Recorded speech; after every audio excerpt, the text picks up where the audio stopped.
उनकी कृपा बनी रहती है। माधव एक गरीब दिहाड़ी मजदूर था। वो दिहाड़ी का काम पकड़ता और शाम को जो 100-200 रुपए कमाता वो घर खर्च में लग जाते। माधव का बेटा गोपी बहुत ही समझदार था। वो अपने माता पिता का बहुत आदर करता था। गोपी को पता था कि उसके पिता दिहाड़ी मजदूर हैं और उनके पास पैसों की तंगी है, इसलिए गोपी अपने माता पिता से कभी कुछ नहीं मांगता था। माधव इस बात को समझता था। जानकी, हमारा गोपी हमसे कभी किसी बात की इच्छा नहीं रखता। जैसा खाएं खिलाएं उसी में गुजारा कर लेता है। आप सही कह रहे हो। हमारा गोपी हम दोनों का बहुत मान करता है। अच्छा, मैं काम के लिए निकल रहा हूँ। गोपी को जलेबी बहुत पसंद है ना, शाम को मैं उसके लिए जलेबी लेकर आऊंगा। उसी समय गोपी भी आ जाता है। बापू जलेबी? फिर तो मजा ही आ जाएगा। माँ, तुम और मैं तीनों मिलकर जलेबी खाएंगे। मेरा बच्चा छोटी सी खुशी से भी कितना खुश हो जाता है। माधव काम पर चला जाता है। उस दिन माधव को एक दुकान की छत बनाने में ईंटें ढोने का काम मिलता है। माधव सीढ़ियों से दुकान की ऊपरी मंजिल पर ईंटें ले जा रहा था। और भी मजदूर उसके साथ काम कर रहे थे। माधव को पता नहीं चला और उसका पैर फिसल गया और सीढ़ियों से गिरता चला गया। अचानक हुई इस दुर्घटना ने माधव के पूरे परिवार को हिलाकर रख दिया। माधव की आंखों की रोशनी चली गई। माधव की यह हालत देखकर जानकी और गोपी दोनों रो पड़ते हैं। माँ, बापू की यह हालत मुझसे और नहीं देखी जाती। बापू, आपकी आंखों की रोशनी क्यों छिन गई? इतना कहते हुए गोपी रोता हुआ घर से थोड़ी दूर निकल आया। उसने देखा कुछ लोग जय बम भोले का गुणगान करते गुजर रहे थे। गोपी ने उनमें से गुजरते एक व्यक्ति से पूछा, भैया, आप सब लोग कौन हैं और भगवान भोले बाबा का नाम लेकर कहाँ जा रहे हैं? हम सब कावड़िए हैं और कावड़ लेकर हरिद्वार जा रहे हैं।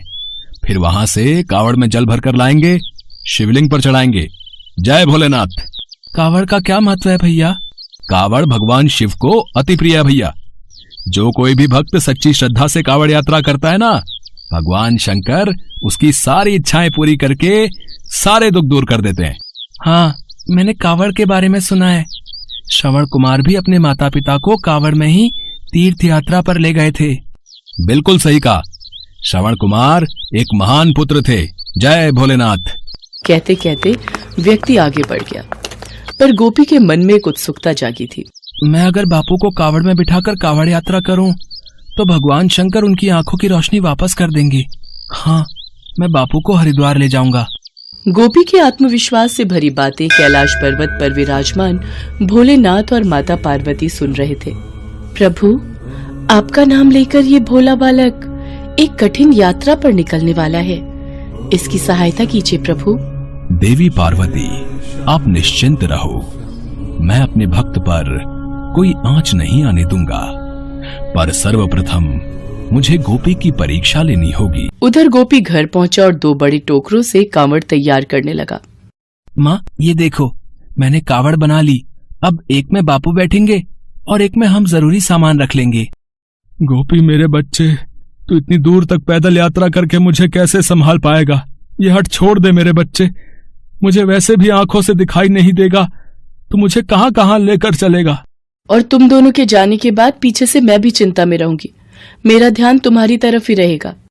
माँ, बापू आप चिंता मत करो, मैं सब संभाल लूंगा। और फिर भगवान भोलेनाथ मेरे साथ हैं।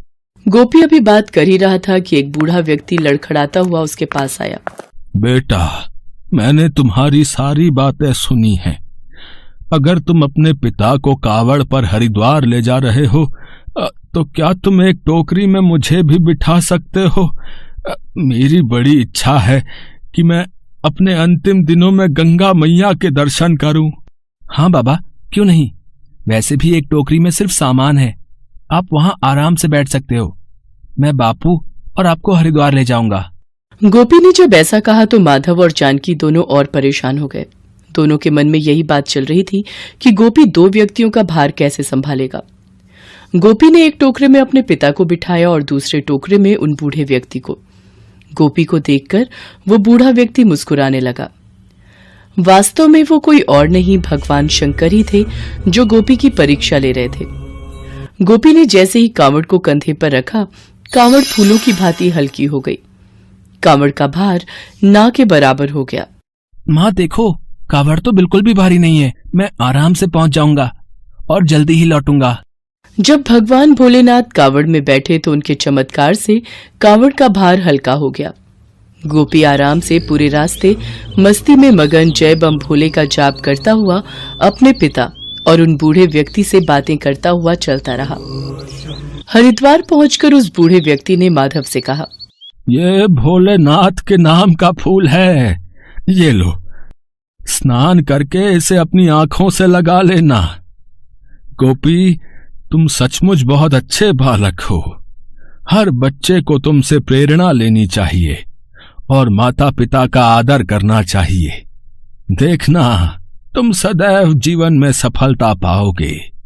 अच्छा, अब मैं चलता हूं, थोड़ी देर गंगा के तट पर विश्राम करूंगा। इतना कहकर बूढ़े व्यक्ति के रूप में भगवान भोलेनाथ वहां से चले गए। इसके पश्चात गोपी ने माधव को गंगा के तट पर बैठाकर स्नान करवाया। जो फूल वो बूढ़ा व्यक्ति माधव को दे गया था, माधव ने उसे अपनी आंखों से लगाया।